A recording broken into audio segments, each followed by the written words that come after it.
में देवघर जाना है, भोले बाबा को जलवा चढ़ाना है।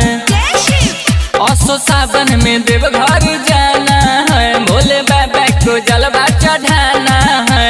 नशा में डोलना है, बम बम बोलना है, नशा में डोलना है, बम बम बोलना है। सुरती क्यों मल रहा है?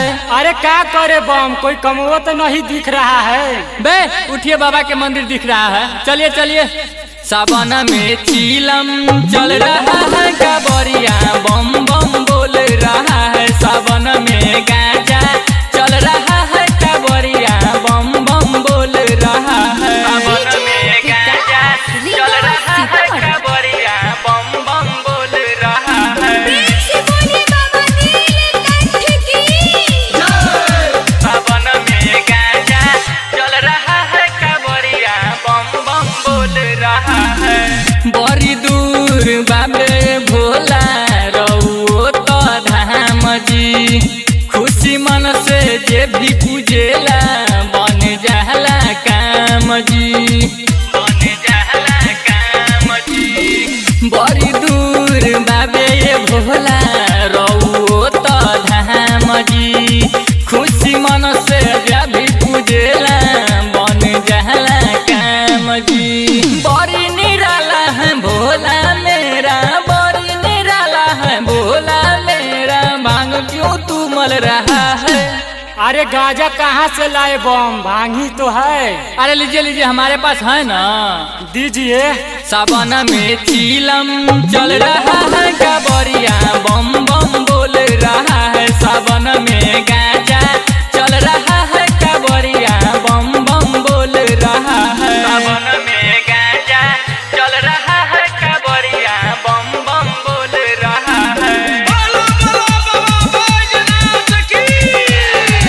बम बोल रहा है, सावन में गांजा चल रहा है, कांवरिया बम बम बोल रहा है। रिम झिम बरसता है सावन के बदरिया जी, राजा यादव बनल बाबा राउर कांवरिया जी, राउर कांवरिया जी। रिम झिम बरसता है सावन के बदरिया जी, राजा यादव बनल बाबा राउर कांवरिया जी। गुनगान अजय लिख रहा है, गुनगान अजय लिख रहा है, रूप से झूम रहा है। अरे जितेश बम तू कहाँ बैठल बारा हो?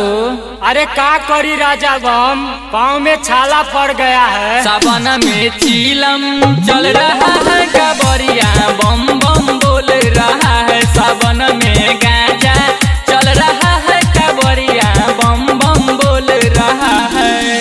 असो सावन में देवघर जाना है, भोले बाबा को जलवा चढ़ाना है। नशा में डोलना है, बम बम बोलना है, नशा में डोलना है, बम बम बोलना है। सुरती क्यों मल रहा है? अरे क्या करे बम, कोई कमवा तो नहीं दिख रहा है। बे उठिए, बाबा के मंदिर दिख रहा है, चलिए चलिए। सावन में चीलम चल रहा है, कांवरिया बम